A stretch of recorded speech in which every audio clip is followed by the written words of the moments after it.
Hello, my name is James Bowden, and I just wanted to offer a few thoughts on what is taking place in the Middle East at this time and just try to give some honest thoughts and convey some thinking about it. I don't think that anybody could truly anticipate nor truly appreciate at this moment just how different and abnormal a period we are at in the Middle East at this time. We are looking at um, a war, a campaign that is so remarkably different that this will be a history defining, history creating moment. The longest wars that Israel has fought, I think the longest one was 1973's Yom Kippur, which went in something like 3 weeks, 2.5 weeks, 3 weeks. And so going into 7 months, 8 months long of constant fighting and campaigning against just Hamas and attempting to bring in Hezbollah and being largely unsuccessful in that until just about a week ago. They have been firing missiles, as I've acknowledged, for the longest time ever since this war began, and they have been maintaining that on usually about a 5 to 10 missile a day basis, sometimes a little more, sometimes a little less. But the point is that for the longest period of time, they were well below anything that would appear to be a conflict threshold and full active participation.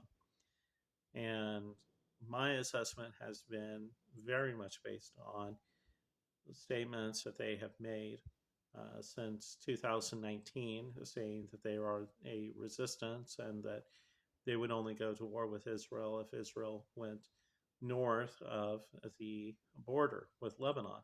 And I've talked about this repeatedly. And as I said, for the most part, they have maintained that. And only just in this last week or 2 weeks have they really begun to break away from that and shoot missiles down into northern Israel, down into Haifa or the Acre area, and then farther and deeper into the northern Galilee and Tiberias area.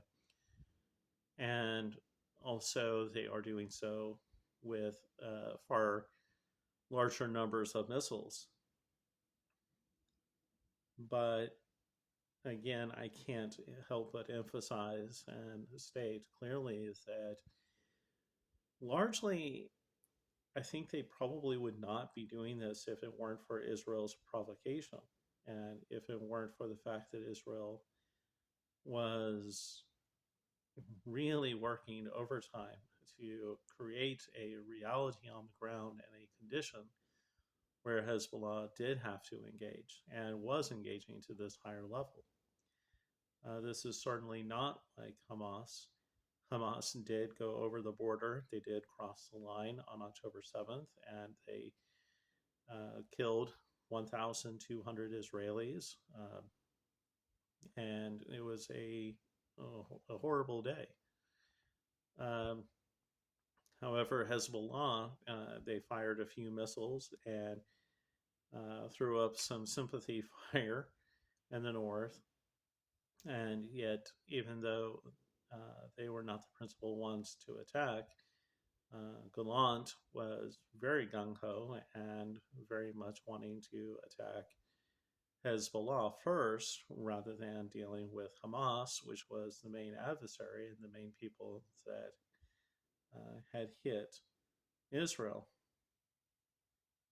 Uh, the the principal of just war and fighting in a manner that supports that definitely suggests that Hamas was the and is and remains the much more legitimate target of Israel in this case, and that Hamas has engaged with the greater amount of aggression and violation of not only Israel's sovereignty, but also the wanton acts of indiscriminate, or I guess in this case, discriminate because it was specifically aimed towards Israelis. But we also know some foreigners were targeted in this attack. Uh, so there was a very discriminate element to what Hamas did, which also went into violating basic human rights and involving civilians. But I'm getting somewhat kind of lost in the weeds here. Uh, the the emphasis in this video is just to briefly summarize and talk about the new level at which this conflict has arisen, and to just continue to emphasize how unusual it is that Israel is continuing to pound areas that have already received a large amount of beating.